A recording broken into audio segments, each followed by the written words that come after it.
बिस्मिल्लाहिर्रहमानिर्रहीम। अस्सलाम वालेकुम। मैं आज आपको ज़िंदगी का बहुत बड़ा लेसन पानी के लिहाज से देने वाला हूँ।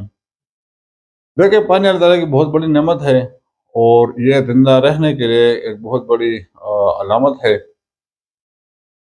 देखिए, ये पानी अगर मैं बग़ैर किसी दुआ के, कलमे के, जल्दी-जल्दी ऊँट की तरह एक साँस में पीऊँगा, तो मुझे इसमें 4 नुकसानात हो सकते हैं। सबसे बड़ी नुकसान, सुन्नत का इत्बा और कलमा ना पढ़ने से मुझे इसके सवाब से महरूम होना पड़ेगा। दूसरी बात, ये मेरे गले में फंस सकता है और जिससे मेरी तबीयत ख़राब हो सकती है। तीसरा नुकसान, ये बहुत ज़्यादा प्रेशर में जाके अंदर मेरे मैदे या गुर्दे को इन्फेक्शन में मुब्तला कर सकता है। चौथा नुकसान, इस पानी की जो मेरे जिस्म को ज़रूरत है या इसके से जो मुझे तस्कीर मिलने वाला है, उससे मैं महरूम हो जाऊँगा। अलबत्ता ये पानी मुझे सुकून देने की बजाय, मेरे जिस्म की ज़रूरत पूरी करने की बजाय मेरे लिए एक ज़हमत बन जाएगा। अगर इसकी बजाय ये पानी मैं कलमे के साथ आराम-आराम से 3 सांसों में बैठ कर पीऊँ, तो उससे मुझे 4 फ़ायदे हो सकते हैं। सबसे बड़ा फ़ायदा, सुन्नत का इत्बा करके मुझे इससे सवाब हासिल हो सकता है। दूसरी बात, ये आहिस्ता-आहिस्ता मेरे जिस्म में जाकर मेरे जिस्म की ज़रूरियात है वो पूरी कर सकता है। तीसरी बात, इससे जो तस्कीन मुझे मिलने वाला है, वो मेरे जिस्म की जो ज़रूरियात है वो पूरी कर सकता है।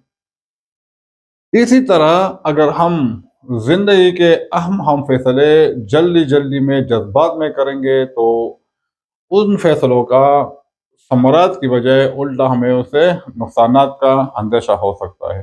हम उनसे नुकसानात हासिल कर सकते हैं, फ़ायदा कोई नहीं होता। इसी तरह स्टूडेंट अगर जल्दी-जल्दी में कोई सबक याद करेंगे, तो वो जल्दी-जल्दी सबक उनको कोई फ़ायदा नहीं पहुँचाएगा। उल्टा फ़ायदे की बजाय वो नुकसान हो जाएगा। रटाई में मुब्तला हो जाएगा, समझ में से बाला-तर हो जाएगा और नक़ल की तैयारी शुरू करने लगेगा। अगर इस तरह एक स्टूडेंट साल का पूरा कोर्स महीने में ख़त्म करने की कोशिश करेगा, तो उसको कुछ फ़ायदा नहीं होने वाला। इसी तरह अगर वो सिर्फ़ एग्ज़ाम के दिनों में एग्ज़ाम की तैयारी करेगा, तो उसको कोई फ़ायदा नहीं होगा। अगर यही फ़ैसले, कुछ ख़ास फ़ैसले अपने मुस्तक़बिल के बारे में, करियर के बारे में, स्टडी के बारे में, स्कूल के बारे में, वो आहिस्ता-आहिस्ता फ्रॉम द डे फर्स्ट से लेगा, तो उनको इन फ़ैसलों का, इन असबाब का, स्टडी का और अपने फ्यूचर के बारे में फ़ैसला लेने का उनको बहुत बड़े समरात हासिल होंगे और फ्यूचर में वो एक कामयाब तालिब इल्म हासिल होगा। पानी की ये मिसाल अपनी ज़िंदगी में अप्लाई करें, स्टूडेंट अपनी स्टडी पे अप्लाई करें। वीडियो पसंद आ जाए तो दोस्तों के साथ ज़रूर शेयर करें। हमें दुआ में याद रखिएगा। वस्सलाम।